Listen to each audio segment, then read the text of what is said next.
Hej alle sammen. Vi skal jo snart ud og besøge et af vores vandløb. Og derfor så skal vi have lavet nogle undersøgelser ved det her vandløb. Og til det så har jeg fundet nogle ting frem til inspiration. Bare så I lige får en idé om, hvad vi egentlig kan undersøge ude ved et vandløb. Først så har jeg en helt almindelig bakke, som vi kan bruge til, når vi har taget nogle vandprøver, til at se lidt nærmere på. Man kan nemlig med ketcheren her, kan man lave det, man kalder en sparkeprøve, hvor vi kan få en masse af bunden op fra vandløbet, hvor der sikkert er en masse små dyr i, som vi så efterfølgende kan hælde over i den her. Til at bestemme de her dyr, så kan man bruge sådan en bestemmelsesstue her. Og hvis man vil kigge lidt nærmere på dem, fordi at nogle af dem de er jo ret små, så kan man bruge de her små forskellige typer lup, som vi også kan tage med ud i felten.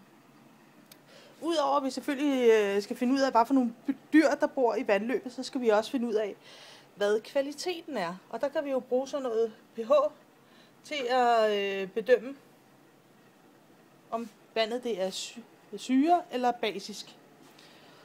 Vi har også pasudstyr, som vi kan tage med ud i felten, hvor vi blandt andet kan bruge denne her til.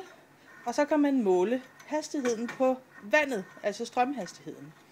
Man kan også bruge den til andre ting, til temperaturmåling osv.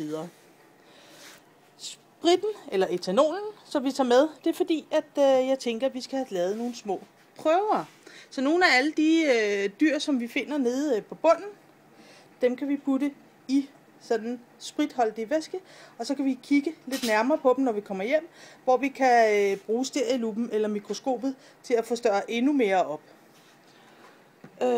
Så er der selvfølgelig et par vaders, hvis man skal ud og stå i vandløbet, sådan så man ikke bliver fuldstændig sjaskået. Og så er der den her, som vi kan bruge til at kigge ned i vandløbet med. Det er egentlig til søer eller ude på hav, men vi kan også vælge at tage den med.